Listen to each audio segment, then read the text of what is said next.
안녕하세요. 밤이 깊었네요. 오늘 하루도 고생 많으셨죠? 편안하게 쉬면서 오늘 밤 따뜻한 옛날 이야기를 들어보세요. 옛날 옛적에 어느 한 산골짜기 마을에 겨울눈이 지붕의 집단을 통째로 삼켜버릴 듯 쏟아지던 그런 시절의 이야기랍니다. 조선 땅, 한양에서 아주 멀리 떨어진 그 두매상월에는 몰락한 양반 가문의 마지막 핏줄인 민서연이라는 처녀가 살고 있었습니다. 그녀는 소조라 불리었으나 그 호칭은 달아빠진 명주호처럼 빛을 잃은 지 오래였습니다. 그녀의 가문은 한때 쟁쟁했으나 모진 당쟁에 휩쓸려 모든 것을 잃고 이 척박한 땅으로 귀양 오듯 밀려났습니다. 서연은 태생적으로 몸이 약해 창백한 낯빛과 가녀린 팔다리를 가졌습니다. 흙을 만지고 밭을 가는 것이 여인의 미덕이라 여겨지는 이곳에서 책을 읽고 약초를 캐는 그녀는 그저 쓸모없는 규수일 뿐이었습니다. 그녀는 뻣뻣뻣한 성품의 학자, 아버지와 단둘이 금방이라도 주저앉을 듯한 낡은 한옥에서 살았습니다. 겨울바람은 찢어진 창호지를 비집고 들어와 살을 애는 듯 했습니다. 서연은 등잔불 아래서 곱은 손을 호호 불어가며 아버지의 낡은 도포를 꿰맸습니다. 방 안에는 멀건 쌀죽 냄새와 묵은 책 냄새, 그리고 가난의 냄새가 뒤섞여 있었습니다. 그녀는 밭일은 못했지만 산과 들의 풀이름을 꿰고 있었지요. 그것이 그녀의 유일한 무기이자 아버지를 봉양할 마지막 수단이었습니다. 어느 날 서연은 새벽 이슬을 맞으며 캔 약초 한 줌을 지게에 이고 장터로 향했습니다. 찬바람이 그녀의 볼을 붉게 만들었지만 이 약초를 팔지 못하면 당장 내일 먹을 쌀이 없었습니다. 흙먼지 날리는 장터는 오랜만에 활기가 돌았습니다. 떡 파는 소리, 다구는 소리, 흥정하는 소리가 뒤섞여 시끄러웠지만 서연은 그 어떤 소리에도 섞이지 못하고 겉돌았습니다. 그녀가 구석진 곳에 자리를 펴고 약초를 막 내려놓았을 때였습니다. 한 무리의 사내들이 요란한 발소리를 내며 다가왔습니다. 그 중심에는 이 고을 형암의 아들이자 마을에 무법자나 다름없는 조태식이 있었습니다. 그는 비단 옷을 화려하게 차려입고 기름진 얼굴로 거들먹거리며 장터를 활보했습니다. 그의 눈이 구석에 웅크린 서연을 발견하자 음흉한 빛으로 번뜩였습니다. 그는 몰락한 양반이지만 그 기품만은 숨길 수 없는 서연의 청초한 아름다움을 오래전부터 탐내고 있었습니다. 조태식은 서연의 앞에 버티고 섰습니다. 그는 그녀의 초라한 행색과 바닥에 놓인 약초를 발끝으로 툭툭 건드리며 비웃었습니다. 이보게, 민소저, 이런 거친 풀뿌리로 언제까지 연명할 셈인가? 자네의 그 고고한 자존심이 쌀 한 톨이라도 만들어주던가. 장터의 소음이 순간 잦아들었습니다. 사람들은 모두 이쪽을 훔쳐보았지만 감히 나서는 이는 없었습니다. 조태식은 몸을 숙여 서연의 귓가에 대고 속삭였습니다. 내 아버님께 말씀드려 자네를 내 첩으로 드리겠네. 그리하면 이 지긋지긋한 가난에서도 벗어나고 자네 부친도 따뜻한 방에서 글이나 읽으며 여생을 보낼 수 있을 게야. 서연은 두려움에 온몸이 떨렸지만 잿빛이 된 입술을 깨물며 고개를 들었습니다. 그녀의 눈은 맑았으나 그 안에는 꺾을 수 없는 굳은 심지가 있었습니다. 소첩의 가문이 비록 몰락하였으나 사람의 도리마저 버리진 않았습니다. 조 도령의 후인은 감당할 수 없으니 부디 길을 비켜주시지요. 그녀의 목소리는 작았으나 단호했습니다. 그 거절은 조태식의 오만한 자존심에 불을 질렀습니다. 내 인연 감히 누구 앞에서 조태식의 얼굴이 분노로 일그러졌습니다. 그는 고작 몰락한 양반, 계집 하나가 자신의 호의를 거절했다는 사실에 모욕감을 느꼈습니다. 그는 거친 욕설과 함께 발을 들어 서연이 애써 모아온 약초 광주리를 걷어찼습니다. 힘들게 캔 약초들이 흙먼지 가득한 장터 바닥에 나뒹굴었습니다. 몇몇 뿌리는 질퍽한 진창에 처박혔습니다. 조태식은 두고 봐라. 내 그 쓸데없는 자존심이 어떤 대가를 치르게 될지 라고 악을 쓰며 돌아섰습니다. 사람들은 안타까운 시선 혹은 조롱하는 시선을 보내며 수군거렸습니다. 서연은 아무 말도 하지 않았습니다. 그녀는 쿵쾅거리는 심장을 애써 누르며 차가운 바닥에 무릎을 꿇었습니다. 그녀의 하얀 손이 흙먼지와 진흙으로 더러워진 약초들을 하나하나 아주 천천히 다시 주워 담기 시작했습니다. 아무도 그녀를 돕지 않았습니다. 뜨거운 눈물이 뺨을 타고 흘러내려 흙바닥으로 떨어졌지만 그녀는 소리내어 울지 않았습니다. 그저 묵묵히 자신의 짓밟힌 존엄을 끌어모으듯 약초를 주워 담을 뿐이었습니다.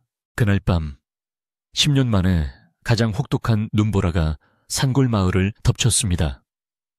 하늘은 구멍이라도 뚫린 듯 무거운 눈송이를 쏟아냈고 바람은 짐승의 울음소리처럼 산을 울렸습니다.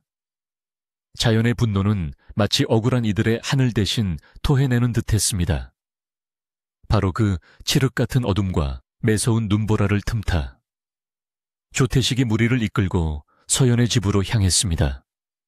횃불을 든 하인들이 눈바람에 휘청거렸고 그들의 그림자가 위태로운 초가집을 집어삼킬 듯 일렁겼습니다. 문을 열어라, 형암 어르신의 명이다. 조태식의 고함이 찢어지는 바람 소리를 뚫고 들어왔습니다. 낡은 대문은 발길질 몇 번에 힘없이 부서져 나갔습니다. 얇은 이불을 덮고 기침을 하던 서연의 아버지가 놀라 뛰쳐나왔습니다. 이 무슨 무리한 행태인가, 야심한 시각에 양반의 거처에 일이 난입하다니. 조태식은 아버지를 비웃으며 눈이 가득 쌓인 뜰 안으로 성큼성큼 들어섰습니다. 양반 빚쟁이가 무슨 양반 행세인가, 자네가 밀린 세금을 갚지 못해 관아의 명으로 이 집을 차압하러 왔다. 그것은 새빨간 거짓말이었습니다. 형암의 아들이라는 지위를 이용해 그는 눈보라를 틈타 서연을 꼼짝없이 손에 넣을 심산이었습니다. 서연의 아버지는 분노로 몸을 떨며 율법과 도리를 들먹이며 맞섰습니다. 세금을 밀리다니, 어불성설이다. 당장 관의 문서를 가져오지 못하면 내일 당장 말이 차에 끝나기도 전에. 조태식의 하인 하나가 늙은 학자를 거칠게 밀어붙였습니다. 힘없는 노인은 그대로 차가운 눈밭 위로 나동그라졌고 머리를 돌부리에 부딪혔습니다. 아버지, 서연의 비명이 터져나왔지만 노인은 미동도 없이 싸늘한 눈 속에서 의식을 잃어갔습니다. 공포가 서연의 온몸을 올감했습니다. 조태식의 음흉한 시선이 그녀에게 고정되었습니다. 자, 이제 고집 부릴 늙은이도 없으니 순순히 따라오시지. 이 추운 데서 얼어 죽기 싫으면 말이야. 서연은 더 이상 생각할 겨를이 없었습니다. 이대로 잡히면 모든 것이 끝장이었습니다. 그녀는 뒤도 돌아보지 않고 부엌 쪽문으로 뛰쳐나갔습니다. 그녀는 칠흑 같은 눈보라 속으로 오직 살아야 한다는 일념 하나로 달렸습니다. 발이 빠지고 옷이 찢어지는 것도 몰랐습니다. 그녀의 유일한 피난처는 어릴 적 어머니가 돌아가시기 전 함께 기도하러 가던 숲 어귀의 낡은 산신각뿐이었습니다. 전연 잡아라 놓치면 너희 모두 죽을 줄 알아.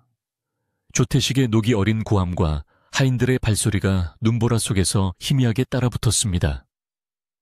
서연은 숨이 턱까지 차올랐지만 멈출 수 없었습니다. 금방이라도 쓰러질 듯한 산신각의 처마가 눈에 들어왔을 때였습니다. 무릎까지 쌓인 눈 속에서 그녀의 발이 무언가 묵직한 것에 걸려 그대로 고꾸라졌습니다. 너무나 차갑고 단단한 것이었습니다. 그녀는 공포에 질려 그것을 밀쳐내려 했습니다. 하지만 눈을 헤치자 드러난 것은 검은 옷을 입은 거구의 사내였습니다. 그는 엎드린 채 눈 속에 반쯤 파묻혀 있었고 옆구리에서 흘러나온 피가 주위의 눈을 섬뜩할 만큼 붉게 물들이고 있었습니다. 미동도 없는 그는 이미 죽은 사람처럼 보였습니다. 바로 그때 저기다 산신각이다 라는 고함소리가 바로 등 뒤에서 들려왔습니다. 서연은 얼어붙었습니다. 조태식의 무리가 횃불을 들고 이쪽으로 달려오고 있었습니다. 이제 도망갈 길은 없었습니다. 그 절체절명의 순간 서연은 선택의 기로에 섰습니다. 이 낯선 시체를 버려두고 산신각 안으로 혼자 숨을 것인가? 아니면 하지만 그때 눈 속에 파묻힌 사내의 입에서 아주 미약한 신음소리가 새어나왔습니다. 그는 아직 살아있었습니다. 서연의 천성이, 사람의 생명을 귀히 여기는 그녀의 본능이 공포를 이겼습니다. 그녀는 사람을 눈앞에 두고 죽게 내버려 둘 수 없었습니다.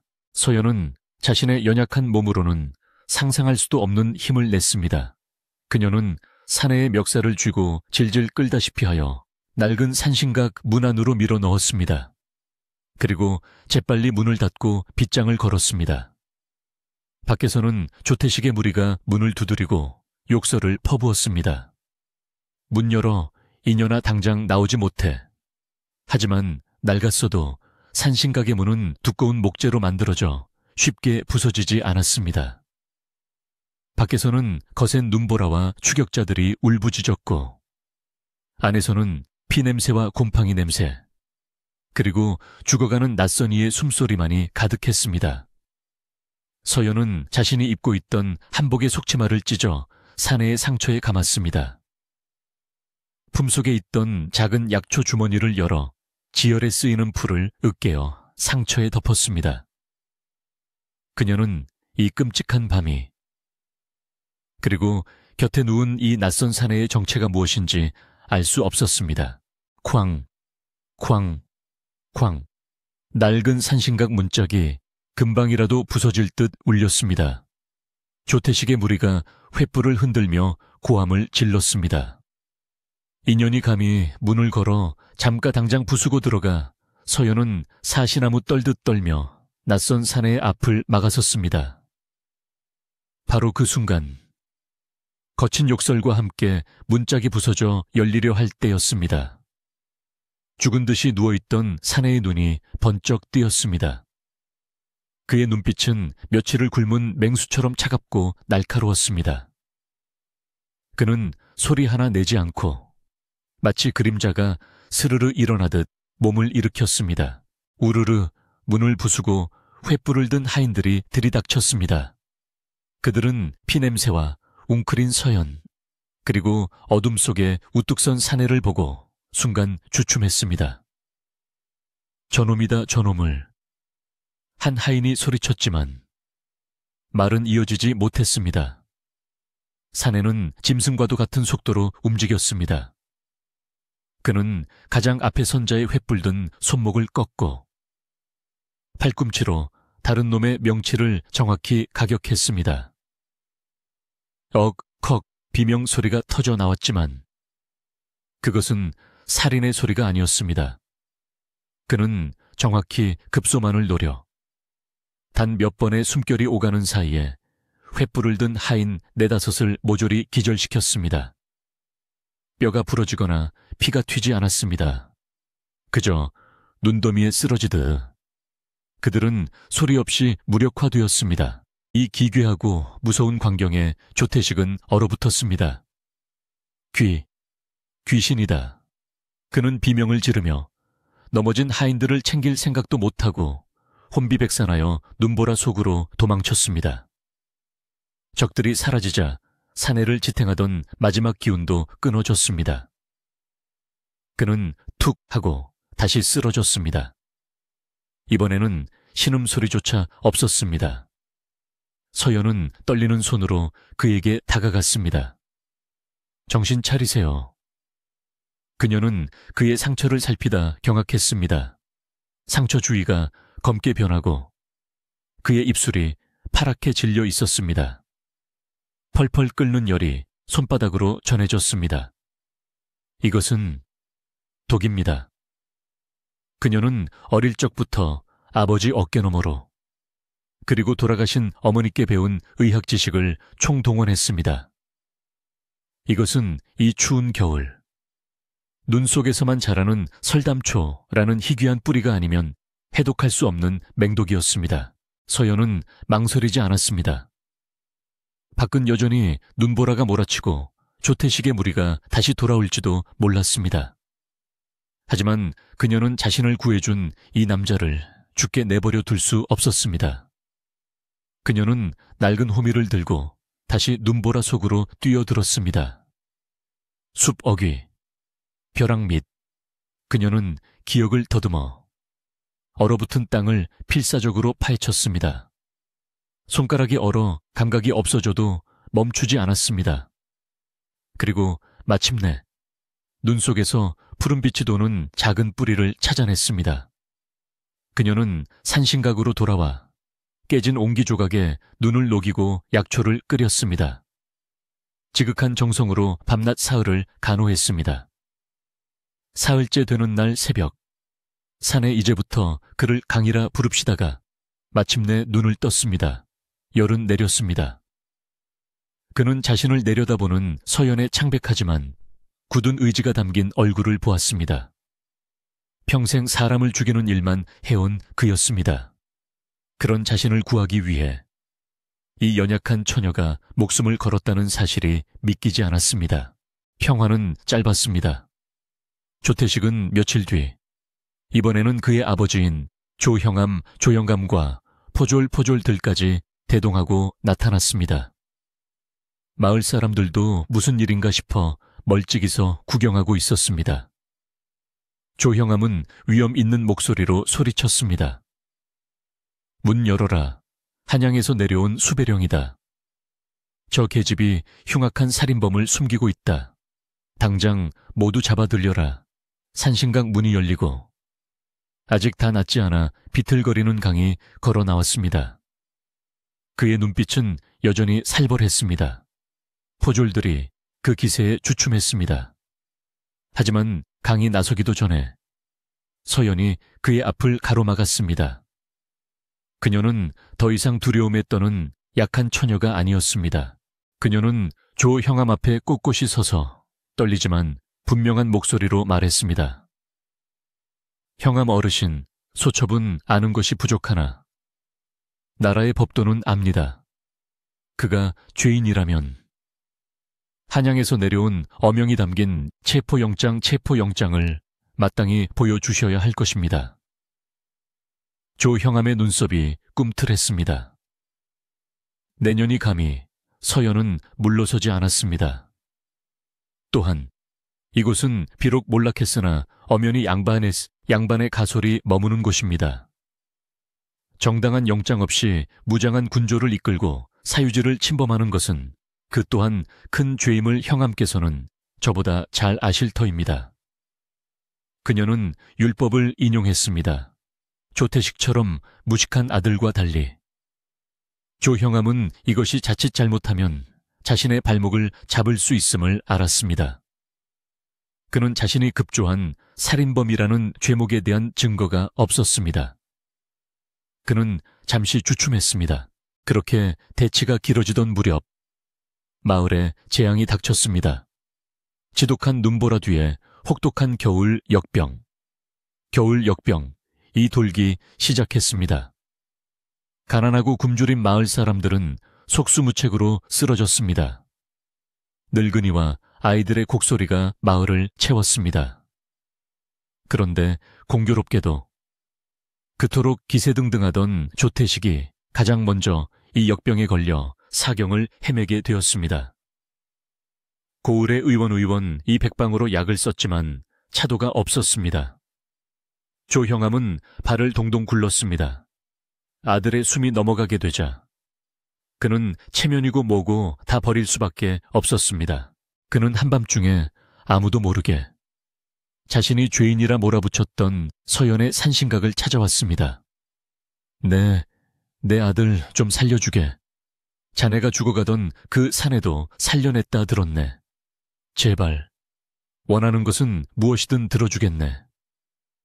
조형암은 오만한 양반의 채통을 버리고 애원했습니다.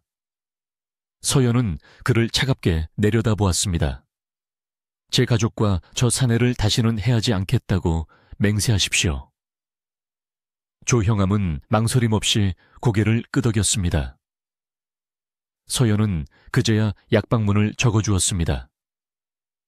그것은 조형암이 처음 보는 아주 정교하고 효험이 뛰어난 처방이었습니다. 그녀의 의술은 단순한 민간요법이 아닌 가문 대대로 내려온 깊은 학문의 결과였습니다. 조태식은 기적처럼 살아났습니다. 하지만 서연은 거기서 그치지 않았습니다. 그녀는 산신각에서 나와 아버지의 집 마당에 큰 가마솥을 걸었습니다. 그리고 기력을 회복한 강의 도움을 받아 밤낮으로 약을 다렸습니다. 그녀는 마을 사람들 모두를 위한 약을 만들었습니다. 강은 묵묵히 땔감을 패고 무거운 약탕기를 날랐습니다.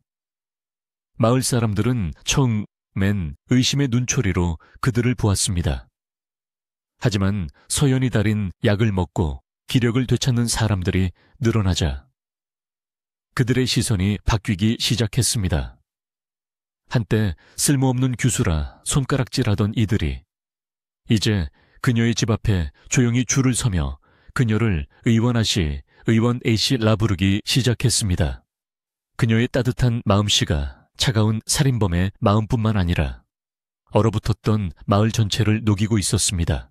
마을에 퍼졌던 역병이 서연의 약초로 인해 서서히 잦아들 무렵 낯선 행렬 하나가 조용히 마을 어귀로 들어섰습니다. 행렬이라기엔 너무나 단출했습니다. 남루한 차림의 선비 한 명과 그를 모시는 듯한 하인 하나, 그리고 말 한 필이 전부였습니다. 그들은 마치 지친 나그네처럼 조형암의 관하로 들어가 하룻밤 묵기를 청했습니다. 조형암은 아들을 살려낸 서연에 대한 감시를 늦추지 않았지만 한양에서 온 소식에 촉각을 곤두세우던 터라 이 낯선 선비의 등장이 영 맞득지 않았습니다. 그날 밤 조형암은 선비를 위해 작은 술상을 차리게 했습니다. 어디서 오시는 길인데 이 깊은 상월까지 행차하셨소? 조형암이 짐짓 위엄을 차리며 묻자 선비는 그저 술잔을 기울이며 대수롭지 않게 답했습니다. 그저 바람 따라 떠도는 신세라오. 듣자 하니 이 고을에 용한 의원이 있다 하여 내 병든 몸도 좀 보일까 하고 왔소이다. 조형암은 속으로 필시 그 계집을 찾아온 거시로군이라 생각하며 경계심을 애썼습니다. 그는 아들 조태식에게 눈짓하며 저 선비를 잘 감시하라 일렀습니다. 다음 날 아침 관아 마당에서 소란이 일었습니다. 조태식이 하인들을 시켜 그 선비를 모욕하고 쫓아내려 한 것입니다. 아비가 들여준 손님을 이리 함부로 대하다니 내 놈의 버르장머리는 여전하구나. 선비가 호통을 치자 조태식은 어젯밤은 봐주었으나 오늘은 안 되겠다. 당장 이놈을 묶어라 라고 소리쳤습니다. 하인들이 선비에게 달려드는 순간 선비가 품에서 무언가를 꺼내 높이 쳐들었습니다. 그것은 해와 달 그리고 말이 새겨진 둥근 쇠조각이었습니다. 어명어명이요. 그것은 왕의 밀명을 받아 지방 관리를 감찰하는 암행어사의 마패였습니다. 조형암과 조태식의 얼굴은 그 순간 잿빛으로 변했습니다. 당장 엎드려라. 조형암이 뒤늦게 소리치며 마당에 고꾸라졌습니다. 바로 그때 문 밖에서 우렁찬 목소리와 함께 군사들이 들이닥쳤습니다. 그리고 그 군사들을 이끌고 들어온 것은 다름 아닌 강이었습니다. 그는 더 이상 상처 입은 낭인의 모습이 아니었습니다. 깔끔한 군관복을 차려입은 그는 암행어사 앞에서 한쪽 무릎을 꿇고 보고했습니다. 어사날이 명을 받들고 증좌를 모두 확보하였습니다. 모든 진실이 밝혀지는 순간이었습니다. 그의 진짜 이름은 강태원으로 어사를 보필하는 충성스러운 무관이었습니다. 그는 조형암의 수탈과 비리를 조사하기 위해 몇 달 전 신분을 숨기고 이 마을에 잠입했던 것입니다. 그가 증거 장부를 숨겨둔 산신각 근처에서 빠져나오던 날, 그의 정체를 눈치챈 조태식과 그 아비의 수하들에게 독화살을 맞고 기습을 당했던 것입니다. 조형암이 퍼뜨린 흉악한 살인범이라는 소문은 자신의 죄를 씻기 위해 강태원을 죽이려 했던 자들의 새빨간 거짓말이었습니다. 조형암을 당장 포박하라. 그의 아들 조태식 또한 백성을 괴롭히고 왕의 관리를 해하려 한 죄를 물어 한양으로 압송한다. 암행어사의 서리빨 같은 명령이 떨어졌습니다. 조형암 부자는 꽁꽁 묶인 채 끌려 나갔습니다. 그들이 부정하게 모은 재산은 모두 창고에서 나와 그동안 억울하게 빼앗겼던 마을 사람들에게 고루 나뉘었습니다. 마을 사람들은 그제야 모든 전말을 깨닫고 자신들을 구해준 강태원과 그를 살려낸 서연에게 머리를 조아렸습니다. 그렇게 길고 혹독했던 겨울이 끝났습니다. 산의 눈이 녹아 계곡물 소리가 요란해지고 처마 끝에서는 따스한 봄물이 방울져 떨어졌습니다. 서연의 가문은 억울한 누명을 벗고 신분이 복원되었습니다. 조정에서는 그녀의 아버지 민학자를 다시 한양으로 불렀습니다. 하지만 민학자는 정중히 사양했습니다. 그는 딸이 목숨처럼 지켜낸 이 상골 마을에 남아 아이들을 위한 작은 서당을 여는 것을 택했습니다. 강태원은 임무를 마치고 한양으로 돌아가 큰 공을 인정받았습니다. 하지만 그의 마음은 이미 눈보라치던 밤, 자신을 살려낸 그 산신각에 머물러 있었습니다. 그는 몇 달 뒤 모든 관직을 내려놓고 다시 마을로 돌아왔습니다. 돌아온 그는 가장 먼저 서연의 낡은 집을 수리하기 시작했습니다. 마을 사람들도 두 팔을 걷어붙이고 그를 도왔습니다. 바람이 새던 흙벽은 단단하게 보수되었고 구멍났던 지붕에는 새 집단이 정갈하게 얹혔습니다. 어느 따뜻한 펌막 간번을 서연은 더 이상 창백한 쓸모없는 규수가 아니었습니다. 건강한 혈색이 오른 뺨으로 그녀는 마당 가득 약초를 널고 있었습니다. 그 곁에서 강태원이 묵묵히 장작을 패고 있었습니다. 두 사람은 아무 말 없이 그저 서로를 바라보며 잔잔히 미소 지었습니다. 예전에는 사치였던 갓 지은 하얀 쌀밥 냄새와 구수한 된장찌개 냄새가 된장찌개 따스한 봄바람을 타고 퍼져나갔습니다. 그리고 저편 서당에서는 하늘천, 따지, 낭랑하게 글 읽는 아이들의 소리가 들려왔습니다. 그것은 절망 속에서 피어난 연민과 용기가 만들어낸 그 무엇보다 값지고 평화로운 행복이었습니다. 이야기는 여기까지랍니다. 춥고 긴 밤이 지나면 반드시 따뜻한 봄이 오는 법이지요. 사람의 마음도 마찬가지랍니다.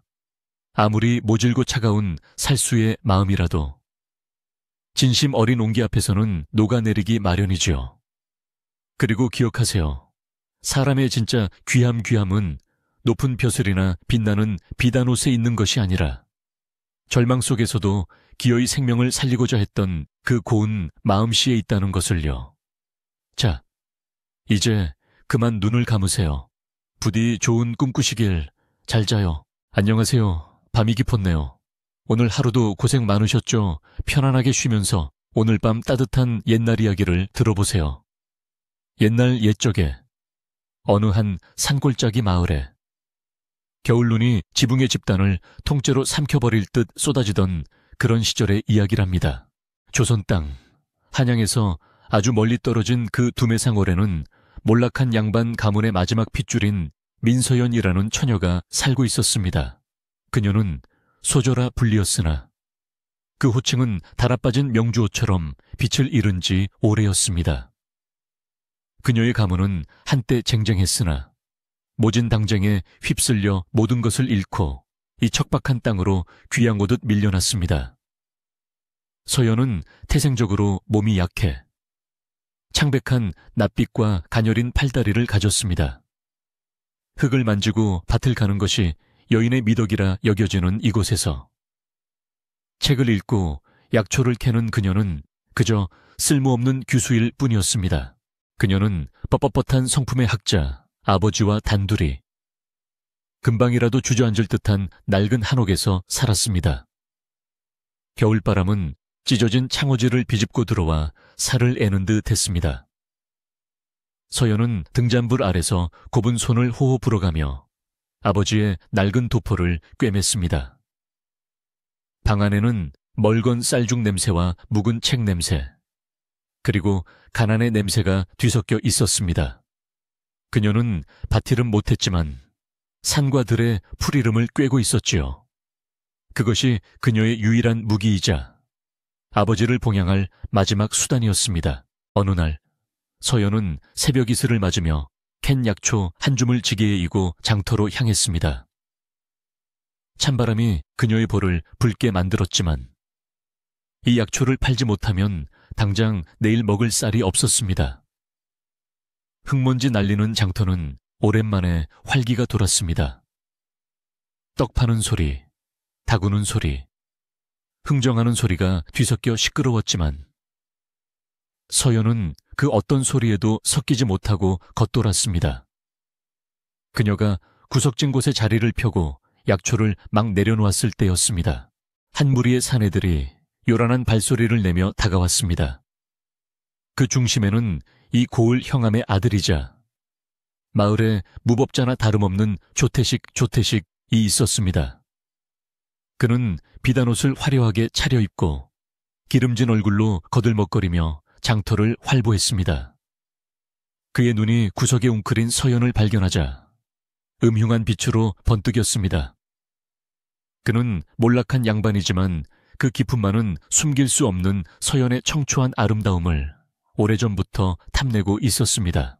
조태식은 서연의 앞에 버티고 섰습니다. 그는 그녀의 초라한 행색과 바닥에 놓인 약초를 발끝으로 툭툭 건드리며 비웃었습니다. 이보게, 민소저, 이런 거친 풀뿌리로 언제까지 연명할 셈인가. 자네의 그 고고한 자존심이 쌀 한 톨이라도 만들어주던가. 장터의 소음이 순간 잦아들었습니다. 사람들은 모두 이쪽을 훔쳐보았지만 감히 나서는 이는 없었습니다. 조태식은 몸을 숙여 서연의 귓가에 대고 속삭였습니다. 내 아버님께 말씀드려 자네를 내 첩으로 드리겠네. 그리하면 이 지긋지긋한 가난에서도 벗어나고 자네 부친도 따뜻한 방에서 글이나 읽으며 여생을 보낼 수 있을 게야. 서연은 두려움에 온몸이 떨렸지만 잿빛이 된 입술을 깨물며 고개를 들었습니다. 그녀의 눈은 맑았으나 그 안에는 꺾을 수 없는 굳은 심지가 있었습니다. 소첩의 가문이 비록 몰락하였으나 사람의 도리마저 버리진 않았습니다. 조 도령의 후인은 감당할 수 없으니 부디 길을 비켜주시지요.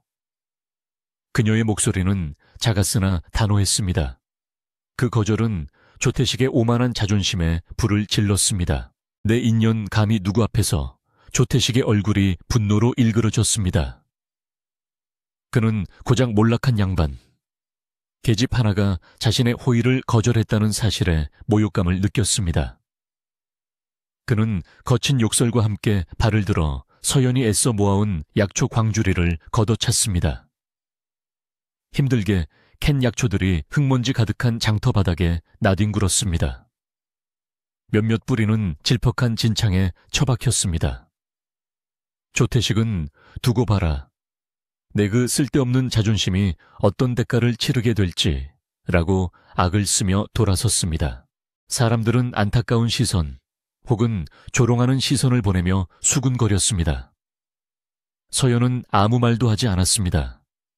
그녀는 쿵쾅거리는 심장을 애써 누르며 차가운 바닥에 무릎을 꿇었습니다. 그녀의 하얀 손이 흙먼지와 진흙으로 더러워진 약초들을 하나하나 아주 천천히 다시 주워 담기 시작했습니다. 아무도 그녀를 돕지 않았습니다. 뜨거운 눈물이 뺨을 타고 흘러내려 흙바닥으로 떨어졌지만 그녀는 소리내어 울지 않았습니다. 그저 묵묵히 자신의 짓밟힌 존엄을 끌어모으듯 약초를 주워 담을 뿐이었습니다. 그날 밤 10년 만에 가장 혹독한 눈보라가 산골 마을을 덮쳤습니다. 하늘은 구멍이라도 뚫린 듯 무거운 눈송이를 쏟아냈고 바람은 짐승의 울음소리처럼 산을 울렸습니다. 자연의 분노는 마치 억울한 이들의 하늘 대신 토해내는 듯했습니다. 바로 그 칠흑 같은 어둠과 매서운 눈보라를 틈타 조태식이 무리를 이끌고 서연의 집으로 향했습니다. 횃불을 든 하인들이 눈바람에 휘청거렸고 그들의 그림자가 위태로운 초가집을 집어삼킬 듯 일렁겼습니다. 문을 열어라, 형암 어르신의 명이다. 조태식의 고함이 찢어지는 바람소리를 뚫고 들어왔습니다. 낡은 대문은 발길질 몇 번에 힘없이 부서져 나갔습니다. 얇은 이불을 덮고 기침을 하던 서연의 아버지가 놀라 뛰쳐나왔습니다. 이 무슨 무리한 행태인가, 야심한 시각에 양반의 거처에 일이 난입하다니. 조태식은 아버지를 비웃으며 눈이 가득 쌓인 뜰 안으로 성큼성큼 들어섰습니다. 양반 빚쟁이가 무슨 양반 행세인가, 자네가 밀린 세금을 갚지 못해 관아의 명으로 이 집을 차압하러 왔다. 그것은 새빨간 거짓말이었습니다. 형암의 아들이라는 지위를 이용해 그는 눈보라를 틈타 서연을 꼼짝없이 손에 넣을 심산이었습니다.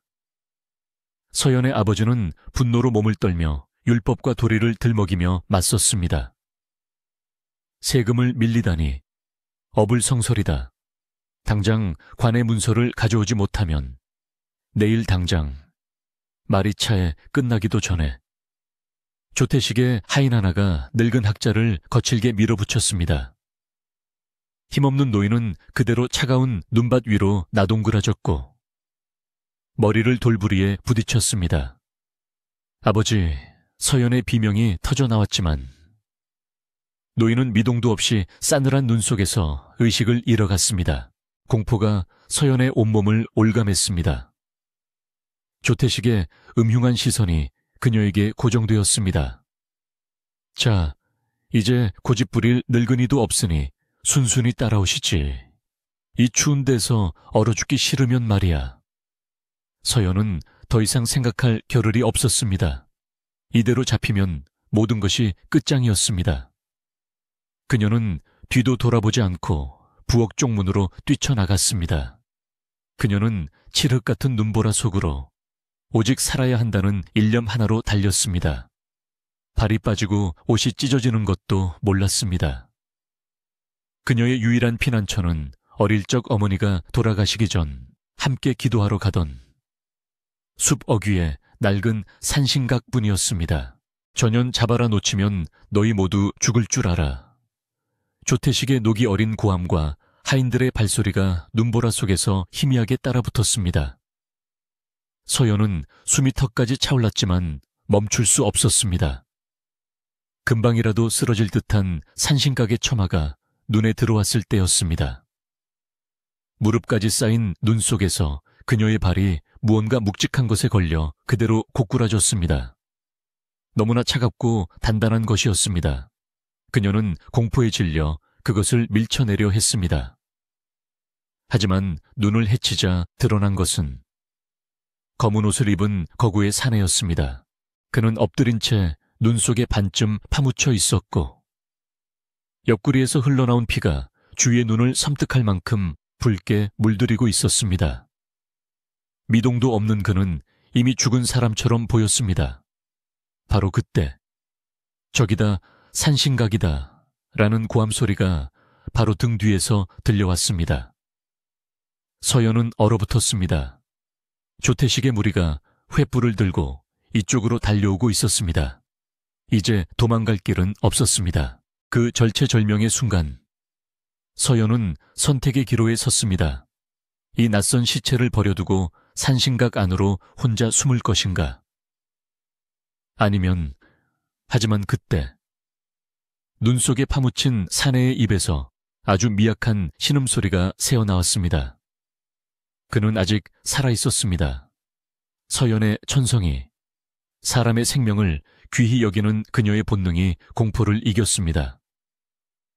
그녀는 사람을 눈앞에 두고 죽게 내버려 둘 수 없었습니다.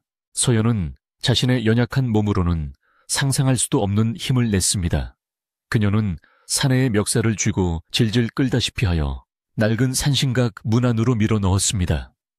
그리고 재빨리 문을 닫고 빗장을 걸었습니다.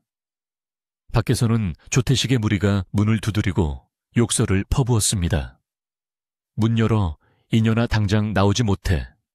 하지만 낡았어도 산신각의 문은 두꺼운 목재로 만들어져 쉽게 부서지지 않았습니다. 밖에서는 거센 눈보라와 추격자들이 울부짖었고 안에서는 피냄새와 곰팡이 냄새, 그리고 죽어가는 낯선 이의 숨소리만이 가득했습니다. 서연은 자신이 입고 있던 한복의 속치마를 찢어 사내의 상처에 감았습니다.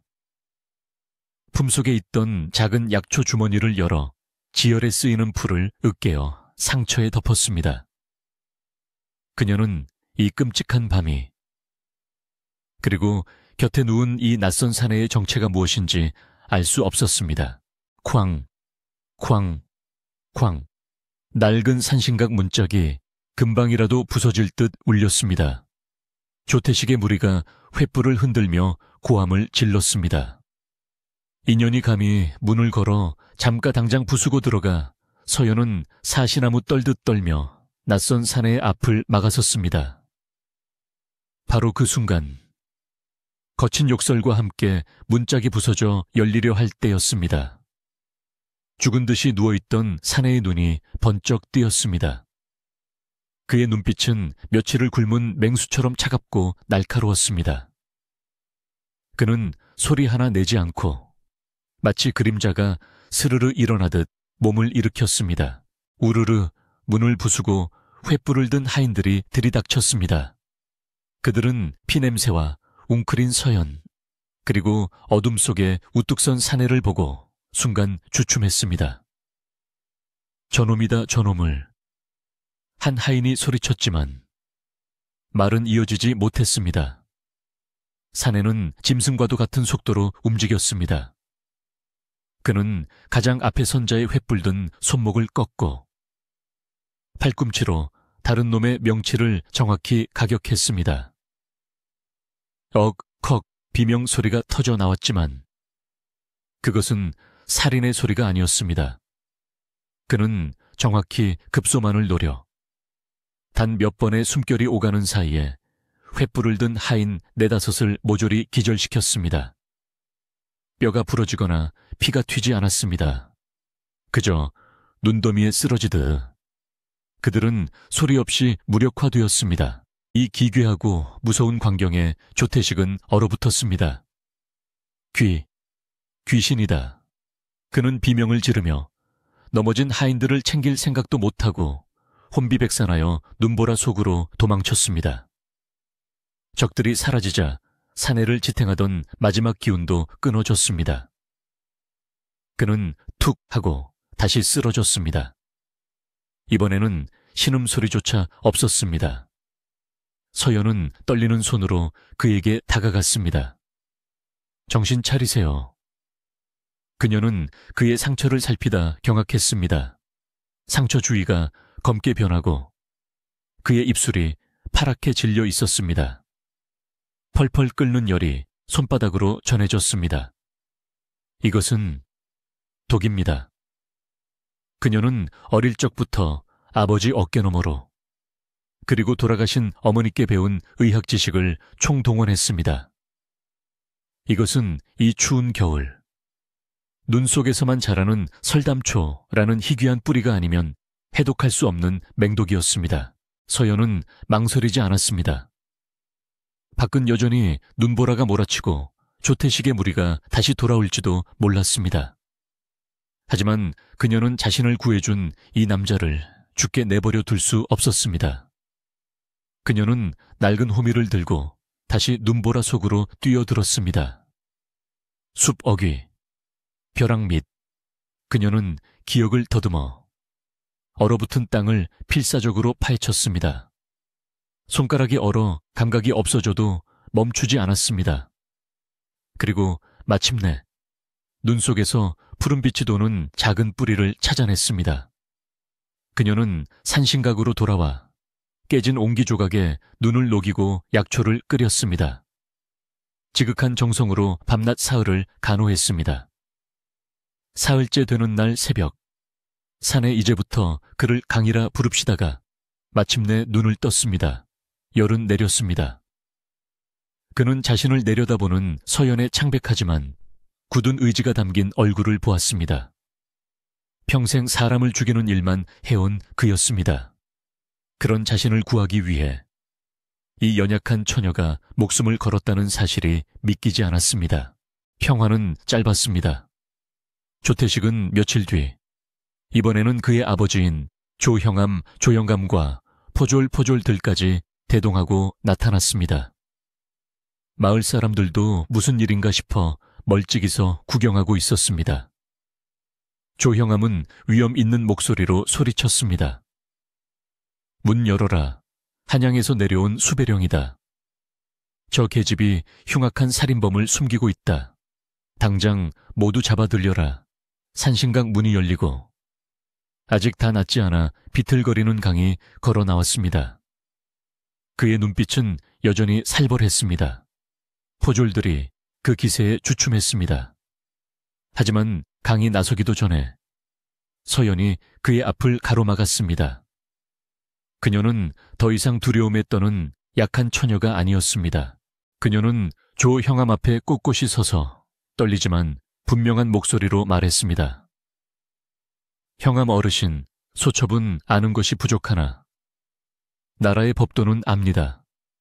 그가 죄인이라면 한양에서 내려온 어명이 담긴 체포영장을 마땅히 보여주셔야 할 것입니다. 조형암의 눈썹이 꿈틀했습니다. 내년이 감히 서연은 물러서지 않았습니다. 또한 이곳은 비록 몰락했으나 엄연히 양반의 가솔이 머무는 곳입니다. 정당한 영장 없이 무장한 군조를 이끌고 사유지를 침범하는 것은 그 또한 큰 죄임을 형암께서는 저보다 잘 아실 터입니다. 그녀는 율법을 인용했습니다. 조태식처럼 무식한 아들과 달리 조형암은 이것이 자칫 잘못하면 자신의 발목을 잡을 수 있음을 알았습니다.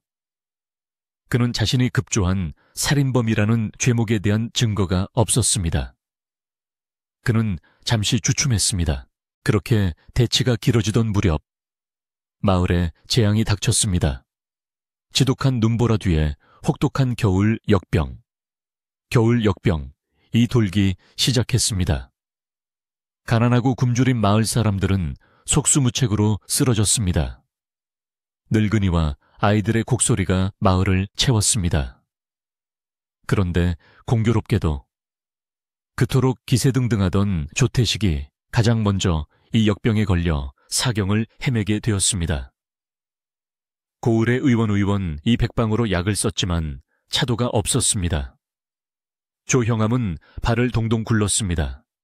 아들의 숨이 넘어가게 되자 그는 체면이고 뭐고 다 버릴 수밖에 없었습니다. 그는 한밤중에 아무도 모르게 자신이 죄인이라 몰아붙였던 서연의 산신각을 찾아왔습니다. 내 아들 좀 살려주게. 자네가 죽어가던 그 산에도 살려냈다 들었네. 제발 원하는 것은 무엇이든 들어주겠네. 조형암은 오만한 양반의 채통을 버리고 애원했습니다. 서연은 그를 차갑게 내려다보았습니다. 제 가족과 저 사내를 다시는 해하지 않겠다고 맹세하십시오. 조형암은 망설임 없이 고개를 끄덕였습니다. 서연은 그제야 약방문을 적어주었습니다. 그것은 조형암이 처음 보는 아주 정교하고 효험이 뛰어난 처방이었습니다. 그녀의 의술은 단순한 민간요법이 아닌 가문 대대로 내려온 깊은 학문의 결과였습니다. 조태식은 기적처럼 살아났습니다. 하지만 서연은 거기서 그치지 않았습니다. 그녀는 산신각에서 나와 아버지의 집 마당에 큰 가마솥을 걸었습니다. 그리고 기력을 회복한 강의 도움을 받아 밤낮으로 약을 다렸습니다. 그녀는 마을 사람들 모두를 위한 약을 만들었습니다. 강은 묵묵히 땔감을 패고 무거운 약탕기를 날랐습니다. 마을 사람들은 처음엔 의심의 눈초리로 그들을 보았습니다. 하지만 서연이 달인 약을 먹고 기력을 되찾는 사람들이 늘어나자 그들의 시선이 바뀌기 시작했습니다. 한때 쓸모없는 규수라 손가락질하던 이들이 이제 그녀의 집 앞에 조용히 줄을 서며 그녀를 의원 아씨, 의원 A씨라 부르기 시작했습니다. 그녀의 따뜻한 마음씨가 차가운 살인범의 마음뿐만 아니라 얼어붙었던 마을 전체를 녹이고 있었습니다. 마을에 퍼졌던 역병이 서연의 약초로 인해 서서히 잦아들 무렵 낯선 행렬 하나가 조용히 마을 어귀로 들어섰습니다. 행렬이라기엔 너무나 단출했습니다. 남루한 차림의 선비 한 명과 그를 모시는 듯한 하인 하나, 그리고 말 한 필이 전부였습니다. 그들은 마치 지친 나그네처럼 조형암의 관하로 들어가 하룻밤 묵기를 청했습니다.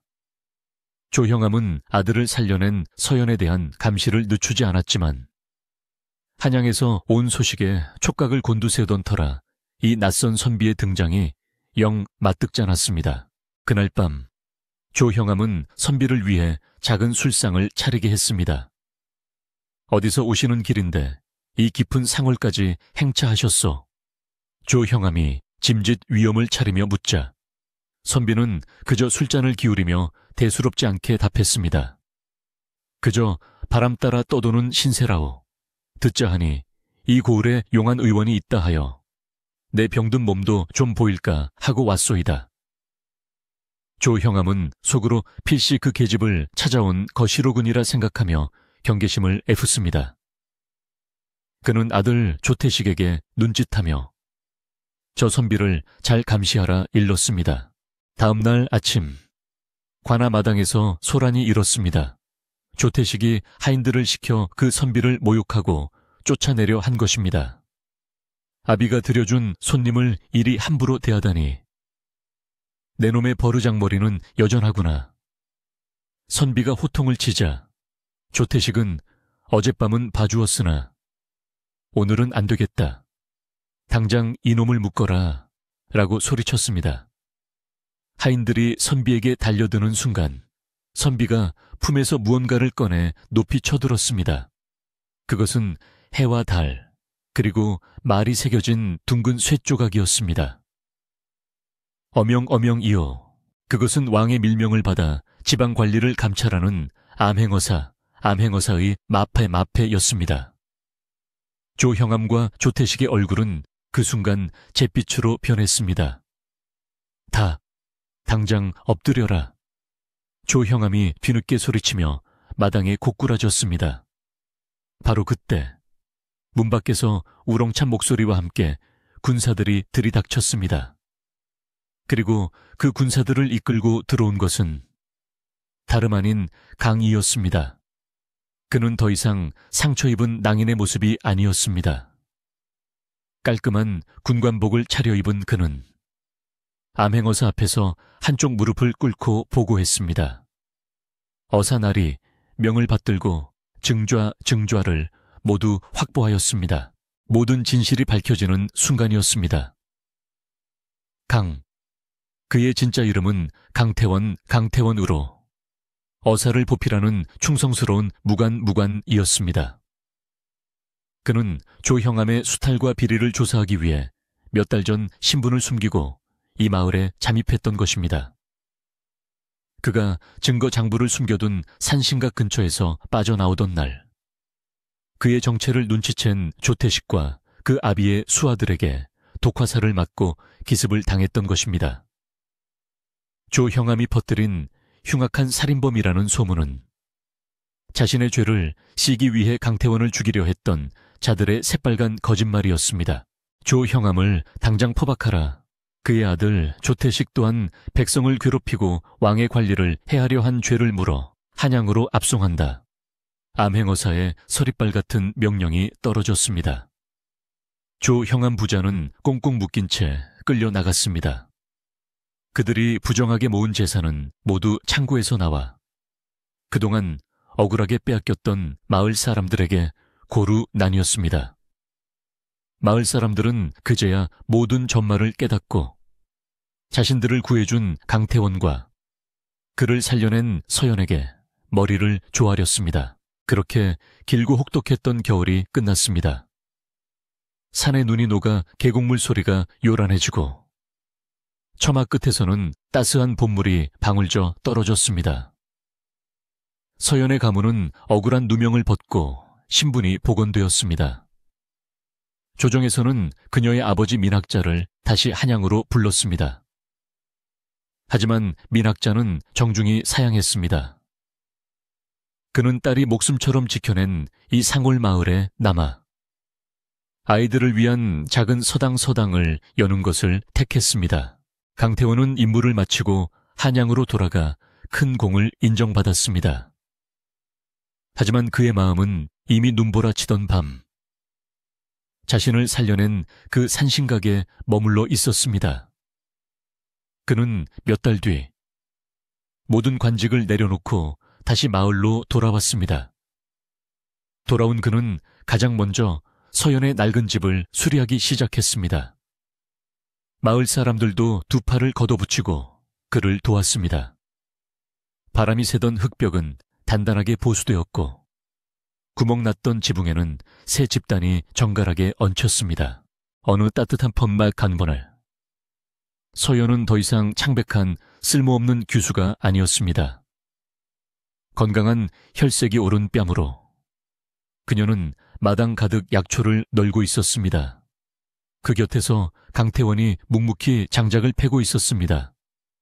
두 사람은 아무 말 없이 그저 서로를 바라보며 잔잔히 미소 지었습니다.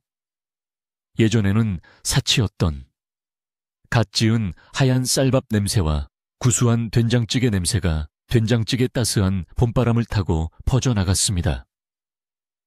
그리고 저편 서당에서는 하늘천, 따지, 낭랑하게 글 읽는 아이들의 소리가 들려왔습니다. 그것은 절망 속에서 피어난 연민과 용기가 만들어낸 그 무엇보다 값지고 평화로운 행복이었습니다. 이야기는 여기까지랍니다. 춥고 긴 밤이 지나면 반드시 따뜻한 봄이 오는 법이지요. 사람의 마음도 마찬가지랍니다. 아무리 모질고 차가운 살수의 마음이라도 진심 어린 온기 앞에서는 녹아내리기 마련이지요. 그리고 기억하세요. 사람의 진짜 귀함은 높은 벼슬이나 빛나는 비단옷에 있는 것이 아니라 절망 속에서도 기어이 생명을 살리고자 했던 그 고운 마음씨에 있다는 것을요. 자, 이제 그만 눈을 감으세요. 부디 좋은 꿈 꾸시길. 잘 자요. 안녕하세요. 밤이 깊었네요. 오늘 하루도 고생 많으셨죠? 편안하게 쉬면서 오늘 밤 따뜻한 옛날 이야기를 들어보세요. 옛날 옛적에 어느 한 산골짜기 마을에 겨울눈이 지붕의 집단을 통째로 삼켜버릴 듯 쏟아지던 그런 시절의 이야기랍니다. 조선 땅, 한양에서 아주 멀리 떨어진 그 두매상월에는 몰락한 양반 가문의 마지막 핏줄인 민서연이라는 처녀가 살고 있었습니다. 그녀는 소저라 불리었으나 그 호칭은 달아빠진 명주옷처럼 빛을 잃은 지 오래였습니다. 그녀의 가문은 한때 쟁쟁했으나 모진 당쟁에 휩쓸려 모든 것을 잃고 이 척박한 땅으로 귀양 오듯 밀려났습니다. 서연은 태생적으로 몸이 약해 창백한 낯빛과 가녀린 팔다리를 가졌습니다. 흙을 만지고 밭을 가는 것이 여인의 미덕이라 여겨지는 이곳에서 책을 읽고 약초를 캐는 그녀는 그저 쓸모없는 규수일 뿐이었습니다. 그녀는 뻣뻣한 성품의 학자, 아버지와 단둘이 금방이라도 주저앉을 듯한 낡은 한옥에서 살았습니다. 겨울바람은 찢어진 창호지를 비집고 들어와 살을 애는 듯 했습니다. 서연은 등잔불 아래서 곱은 손을 호호 불어가며 아버지의 낡은 도포를 꿰맸습니다. 방 안에는 멀건 쌀죽 냄새와 묵은 책 냄새, 그리고 가난의 냄새가 뒤섞여 있었습니다. 그녀는 밭일은 못했지만 산과 들의 풀이름을 꿰고 있었지요. 그것이 그녀의 유일한 무기이자 아버지를 봉양할 마지막 수단이었습니다. 어느 날 서연은 새벽 이슬을 맞으며 캔 약초 한 줌을 지게에 이고 장터로 향했습니다. 찬바람이 그녀의 볼을 붉게 만들었지만 이 약초를 팔지 못하면 당장 내일 먹을 쌀이 없었습니다. 흙먼지 날리는 장터는 오랜만에 활기가 돌았습니다. 떡 파는 소리, 다구는 소리, 흥정하는 소리가 뒤섞여 시끄러웠지만 서연은 그 어떤 소리에도 섞이지 못하고 겉돌았습니다.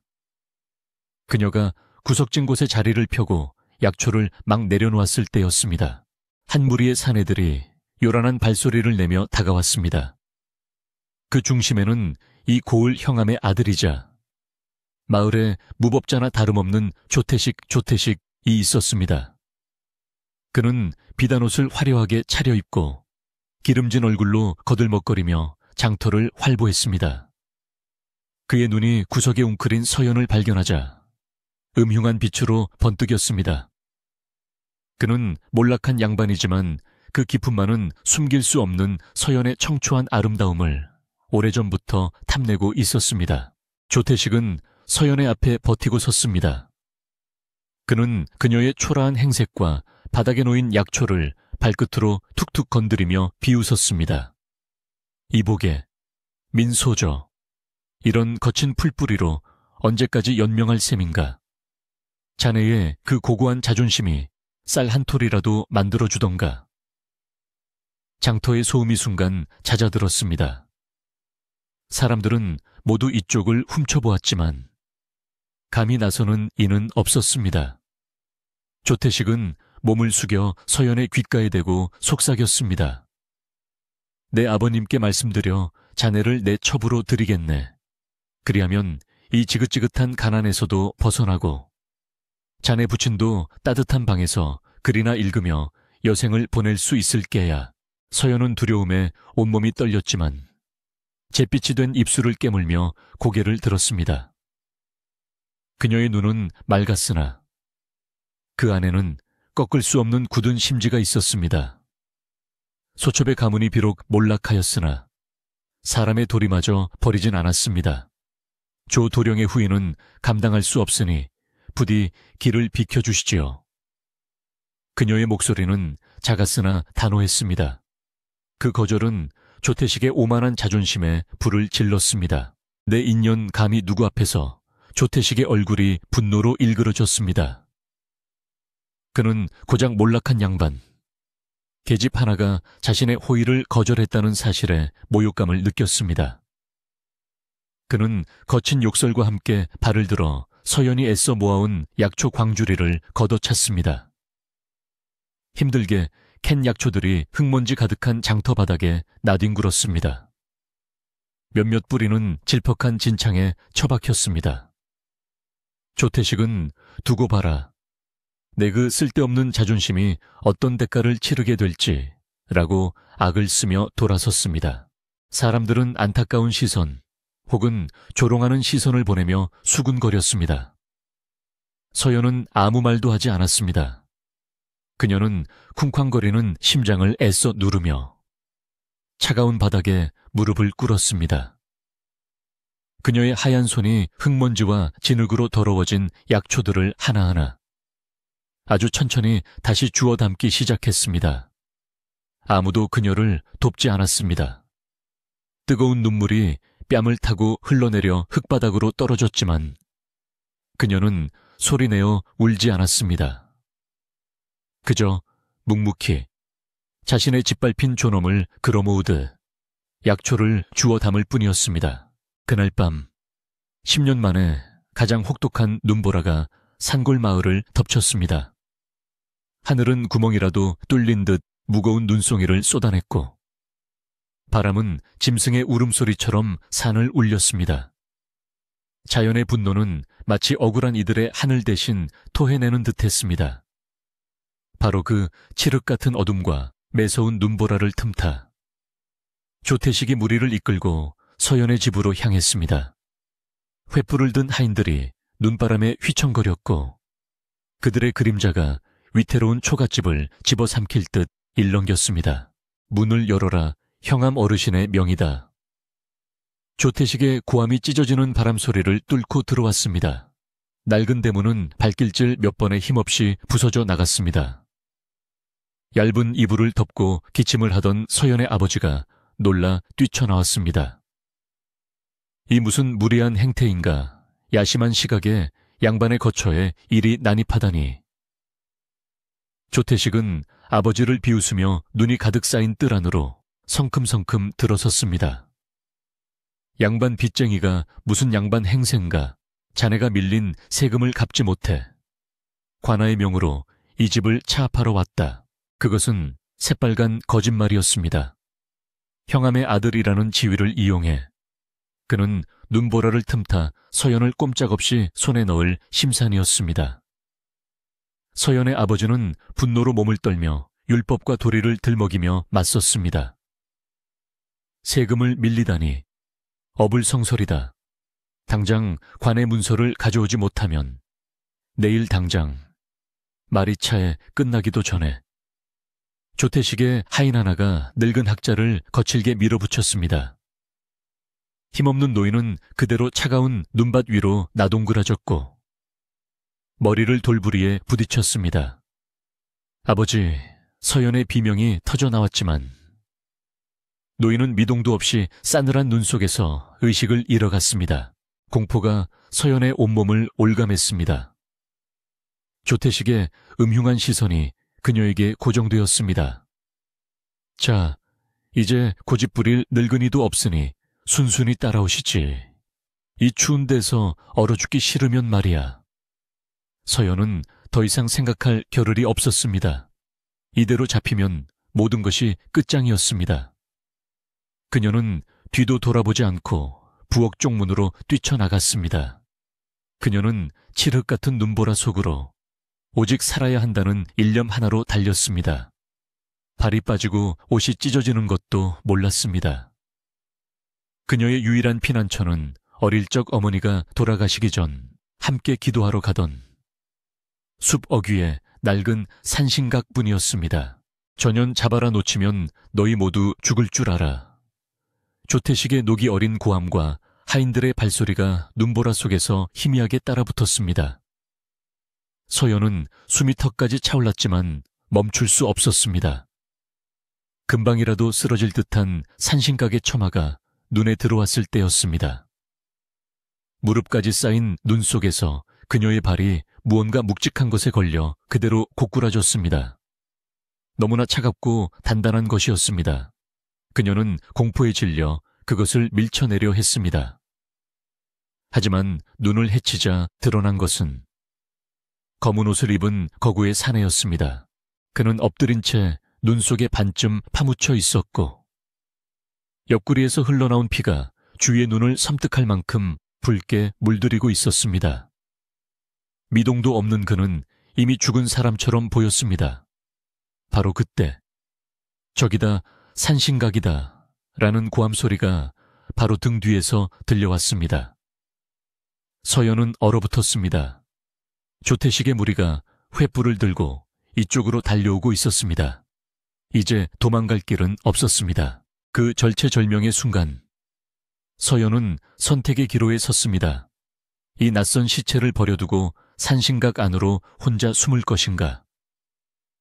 아니면, 하지만 그때 눈 속에 파묻힌 사내의 입에서 아주 미약한 신음소리가 새어나왔습니다. 그는 아직 살아있었습니다. 서연의 천성이, 사람의 생명을 귀히 여기는 그녀의 본능이 공포를 이겼습니다. 그녀는 사람을 눈앞에 두고 죽게 내버려 둘 수 없었습니다. 서연은 자신의 연약한 몸으로는 상상할 수도 없는 힘을 냈습니다. 그녀는 사내의 멱살을 쥐고 질질 끌다시피 하여 낡은 산신각 문 안으로 밀어 넣었습니다. 그리고 재빨리 문을 닫고 빗장을 걸었습니다. 밖에서는 조태식의 무리가 문을 두드리고 욕설을 퍼부었습니다. 문 열어 이년아 당장 나오지 못해. 하지만 낡았어도 산신각의 문은 두꺼운 목재로 만들어져 쉽게 부서지지 않았습니다. 밖에서는 거센 눈보라와 추격자들이 울부짖었고, 안에서는 피냄새와 곰팡이 냄새, 그리고 죽어가는 낯선 이의 숨소리만이 가득했습니다. 서연은 자신이 입고 있던 한복의 속치마를 찢어 사내의 상처에 감았습니다. 품속에 있던 작은 약초 주머니를 열어 지혈에 쓰이는 풀을 으깨어 상처에 덮었습니다. 그녀는 이 끔찍한 밤이, 그리고 곁에 누운 이 낯선 사내의 정체가 무엇인지 알 수 없었습니다. 쾅, 쾅, 쾅. 낡은 산신각 문짝이 금방이라도 부서질 듯 울렸습니다. 조태식의 무리가 횃불을 흔들며 고함을 질렀습니다. 인연이 감히 문을 걸어 잠가 당장 부수고 들어가 서연은 사시나무 떨듯 떨며 낯선 사내의 앞을 막아섰습니다. 바로 그 순간 거친 욕설과 함께 문짝이 부서져 열리려 할 때였습니다. 죽은 듯이 누워있던 사내의 눈이 번쩍 뜨였습니다. 그의 눈빛은 며칠을 굶은 맹수처럼 차갑고 날카로웠습니다. 그는 소리 하나 내지 않고 마치 그림자가 스르르 일어나듯 몸을 일으켰습니다. 우르르 문을 부수고 횃불을 든 하인들이 들이닥쳤습니다. 그들은 피냄새와 웅크린 서연, 그리고 어둠 속에 우뚝 선 사내를 보고 순간 주춤했습니다. 저놈이다, 저놈을. 한 하인이 소리쳤지만 말은 이어지지 못했습니다. 사내는 짐승과도 같은 속도로 움직였습니다. 그는 가장 앞에 선 자의 횃불 든 손목을 꺾고 팔꿈치로 다른 놈의 명치를 정확히 가격했습니다. 억, 비명 소리가 터져 나왔지만 그것은 살인의 소리가 아니었습니다. 그는 정확히 급소만을 노려 단 몇 번의 숨결이 오가는 사이에 횃불을 든 하인 네다섯을 모조리 기절시켰습니다. 뼈가 부러지거나 피가 튀지 않았습니다. 그저 눈더미에 쓰러지듯 그들은 소리 없이 무력화되었습니다. 이 기괴하고 무서운 광경에 조태식은 얼어붙었습니다. 귀신이다.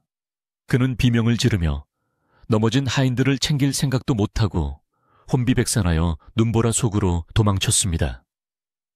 적들이 사라지자 사내를 지탱하던 마지막 기운도 끊어졌습니다. 그는 툭 하고 다시 쓰러졌습니다. 이번에는 신음소리조차 없었습니다. 서연은 떨리는 손으로 그에게 다가갔습니다. 정신 차리세요. 그녀는 그의 상처를 살피다 경악했습니다. 상처 주위가 검게 변하고 그의 입술이 파랗게 질려 있었습니다. 펄펄 끓는 열이 손바닥으로 전해졌습니다. 이것은 독입니다. 그녀는 어릴 적부터 아버지 어깨너머로 그리고 돌아가신 어머니께 배운 의학 지식을 총동원했습니다. 이것은 이 추운 겨울 눈 속에서만 자라는 설담초라는 희귀한 뿌리가 아니면 해독할 수 없는 맹독이었습니다. 서연은 망설이지 않았습니다. 밖은 여전히 눈보라가 몰아치고 조태식의 무리가 다시 돌아올지도 몰랐습니다. 하지만 그녀는 자신을 구해준 이 남자를 죽게 내버려 둘 수 없었습니다. 그녀는 낡은 호미를 들고 다시 눈보라 속으로 뛰어들었습니다. 숲 어귀, 벼랑 밑, 그녀는 기억을 더듬어 얼어붙은 땅을 필사적으로 파헤쳤습니다. 손가락이 얼어 감각이 없어져도 멈추지 않았습니다. 그리고 마침내 눈 속에서 푸른빛이 도는 작은 뿌리를 찾아냈습니다.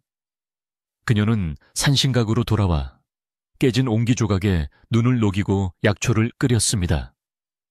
지극한 정성으로 밤낮 사흘을 간호했습니다. 사흘째 되는 날 새벽, 산에 이제부터 그를 강이라 부릅시다가 마침내 눈을 떴습니다. 열은 내렸습니다. 그는 자신을 내려다보는 서연의 창백하지만 굳은 의지가 담긴 얼굴을 보았습니다. 평생 사람을 죽이는 일만 해온 그였습니다. 그런 자신을 구하기 위해 이 연약한 처녀가 목숨을 걸었다는 사실이 믿기지 않았습니다. 평화는 짧았습니다. 조태식은 며칠 뒤 이번에는 그의 아버지인 조형암, 조영감과 포졸들까지 대동하고 나타났습니다. 마을 사람들도 무슨 일인가 싶어 멀찍이서 구경하고 있었습니다. 조형암은 위험 있는 목소리로 소리쳤습니다. 문 열어라. 한양에서 내려온 수배령이다. 저 계집이 흉악한 살인범을 숨기고 있다. 당장 모두 잡아들여라. 산신각 문이 열리고 아직 다 낫지 않아 비틀거리는 강이 걸어 나왔습니다. 그의 눈빛은 여전히 살벌했습니다. 포졸들이 그 기세에 주춤했습니다. 하지만 강이 나서기도 전에 서연이 그의 앞을 가로막았습니다. 그녀는 더 이상 두려움에 떠는 약한 처녀가 아니었습니다. 그녀는 조형암 앞에 꼿꼿이 서서 떨리지만 분명한 목소리로 말했습니다. 형암 어르신, 소첩은 아는 것이 부족하나 나라의 법도는 압니다. 그가 죄인이라면 한양에서 내려온 어명이 담긴 체포영장을 마땅히 보여주셔야 할 것입니다. 조형암의 눈썹이 꿈틀했습니다. 내년이 감히 서연은 물러서지 않았습니다. 또한 이곳은 비록 몰락했으나 엄연히 양반의 가솔이 머무는 곳입니다. 정당한 영장 없이 무장한 군조를 이끌고 사유지를 침범하는 것은 그 또한 큰 죄임을 형암께서는 저보다 잘 아실 터입니다. 그녀는 율법을 인용했습니다. 조태식처럼 무식한 아들과 달리 조형암은 이것이 자칫 잘못하면 자신의 발목을 잡을 수 있음을 알았습니다. 그는 자신이 급조한 살인범이라는 죄목에 대한 증거가 없었습니다. 그는 잠시 주춤했습니다. 그렇게 대치가 길어지던 무렵 마을에 재앙이 닥쳤습니다. 지독한 눈보라 뒤에 혹독한 겨울 역병, 이 돌기 시작했습니다. 가난하고 굶주린 마을 사람들은 속수무책으로 쓰러졌습니다. 늙은이와 아이들의 곡소리가 마을을 채웠습니다. 그런데 공교롭게도 그토록 기세등등하던 조태식이 가장 먼저 이 역병에 걸려 사경을 헤매게 되었습니다. 고을의 의원 이 백방으로 약을 썼지만 차도가 없었습니다. 조형암은 발을 동동 굴렀습니다. 아들의 숨이 넘어가게 되자 그는 체면이고 뭐고 다 버릴 수밖에 없었습니다. 그는 한밤중에 아무도 모르게 자신이 죄인이라 몰아붙였던 서연의 산신각을 찾아왔습니다. 내 아들 좀 살려주게. 자네가 죽어가던 그 산에도 살려냈다 들었네. 제발 원하는 것은 무엇이든 들어주겠네. 조형암은 오만한 양반의 채통을 버리고 애원했습니다. 서연은 그를 차갑게 내려다보았습니다. 제 가족과 저 사내를 다시는 해하지 않겠다고 맹세하십시오. 조형암은 망설임 없이 고개를 끄덕였습니다. 서연은 그제야 약방문을 적어주었습니다. 그것은 조형암이 처음 보는 아주 정교하고 효험이 뛰어난 처방이었습니다. 그녀의 의술은 단순한 민간요법이 아닌 가문 대대로 내려온 깊은 학문의 결과였습니다. 조태식은 기적처럼 살아났습니다. 하지만 서연은 거기서 그치지 않았습니다. 그녀는 산신각에서 나와 아버지의 집 마당에 큰 가마솥을 걸었습니다. 그리고 기력을 회복한 강의 도움을 받아 밤낮으로 약을 다렸습니다. 그녀는 마을 사람들 모두를 위한 약을 만들었습니다. 강은 묵묵히 땔감을 패고 무거운 약탕기를 날랐습니다. 마을 사람들은 처음엔 의심의 눈초리로 그들을 보았습니다. 하지만 서연이 달인 약을 먹고 기력을 되찾는 사람들이 늘어나자 그들의 시선이 바뀌기 시작했습니다. 한때 쓸모없는 규수라 손가락질하던 이들이 이제 그녀의 집 앞에 조용히 줄을 서며 그녀를 의원 아씨, 의원 A씨라 부르기 시작했습니다. 그녀의 따뜻한 마음씨가 차가운 살인범의 마음뿐만 아니라 얼어붙었던 마을 전체를 녹이고 있었습니다. 마을에 퍼졌던 역병이 서연의 약초로 인해 서서히 잦아들 무렵 낯선 행렬 하나가 조용히 마을 어귀로 들어섰습니다. 행렬이라기엔 너무나 단출했습니다. 남루한 차림의 선비 한 명과 그를 모시는 듯한 하인 하나, 그리고 말 한 필이 전부였습니다. 그들은 마치 지친 나그네처럼 조 형암의 관하로 들어가 하룻밤 묵기를 청했습니다. 조 형암은 아들을 살려낸 서연에 대한 감시를 늦추지 않았지만 한양에서 온 소식에 촉각을 곤두세우던 터라 이 낯선 선비의 등장이 영 맞득지 않았습니다. 그날 밤 조 형암은 선비를 위해 작은 술상을 차리게 했습니다. 어디서 오시는 길인데 이 깊은 상월까지 행차하셨소? 조 형암이 짐짓 위엄을 차리며 묻자 선비는 그저 술잔을 기울이며 대수롭지 않게 답했습니다. 그저 바람 따라 떠도는 신세라오. 듣자 하니 이 고을에 용한 의원이 있다 하여 내 병든 몸도 좀 보일까 하고 왔소이다. 조 형암은 속으로 필시 그 계집을 찾아온 거시로군이라 생각하며 경계심을 애썼습니다.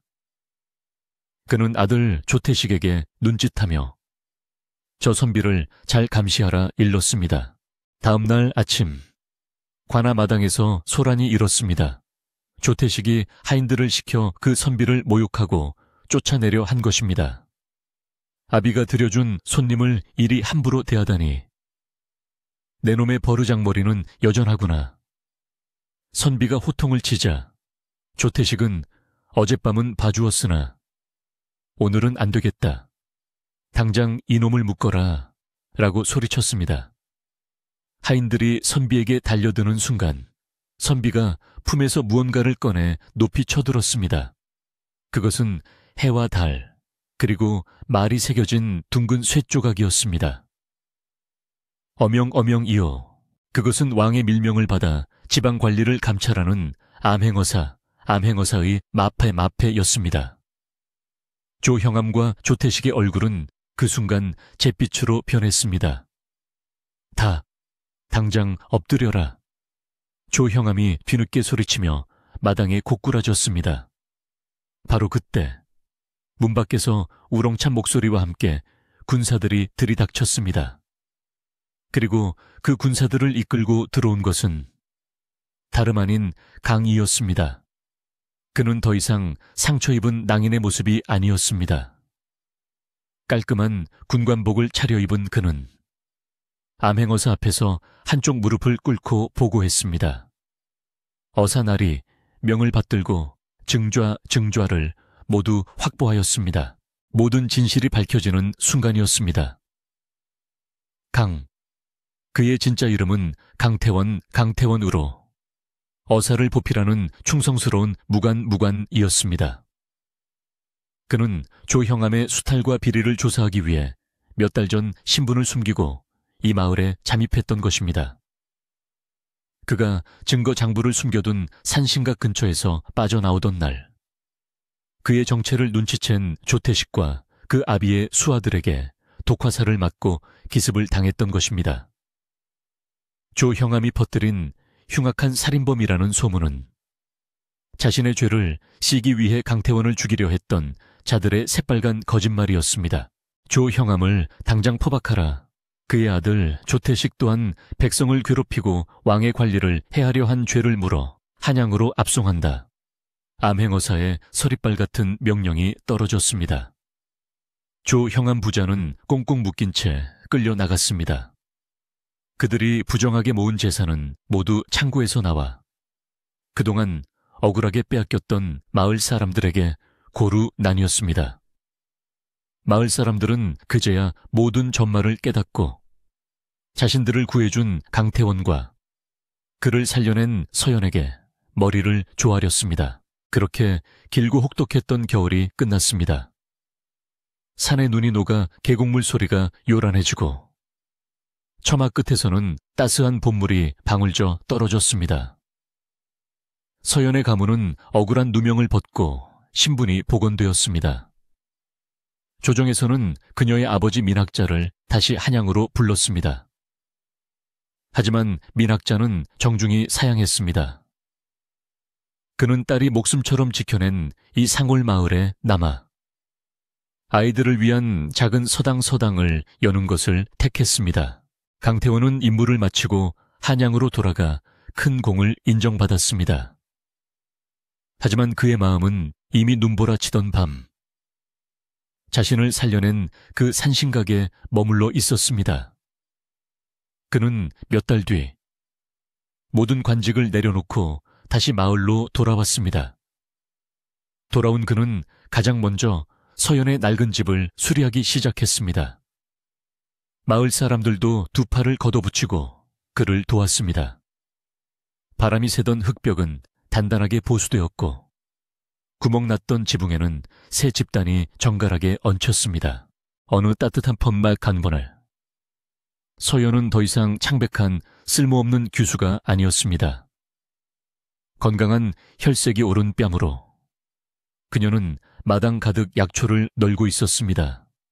그 곁에서 강태원이 묵묵히 장작을 패고 있었습니다. 두 사람은 아무 말 없이 그저 서로를 바라보며 잔잔히 미소 지었습니다. 예전에는 사치였던 갓 지은 하얀 쌀밥 냄새와 구수한 된장찌개 냄새가 된장찌개 따스한 봄바람을 타고 퍼져나갔습니다. 그리고 저편 서당에서는 하늘천, 따지, 낭랑하게 글 읽는 아이들의 소리가 들려왔습니다. 그것은 절망 속에서 피어난 연민과 용기가 만들어낸 그 무엇보다 값지고 평화로운 행복이었습니다. 이야기는 여기까지랍니다. 춥고 긴 밤이 지나면 반드시 따뜻한 봄이 오는 법이지요. 사람의 마음도 마찬가지랍니다. 아무리 모질고 차가운 살수의 마음이라도 진심 어린 온기 앞에서는 녹아내리기 마련이지요. 그리고 기억하세요. 사람의 진짜 귀함은 높은 벼슬이나 빛나는 비단옷에 있는 것이 아니라 절망 속에서도 기어이 생명을 살리고자 했던 그 고운 마음씨에 있다는 것을요. 자, 이제 그만 눈을 감으세요. 부디 좋은 꿈 꾸시길. 잘 자요.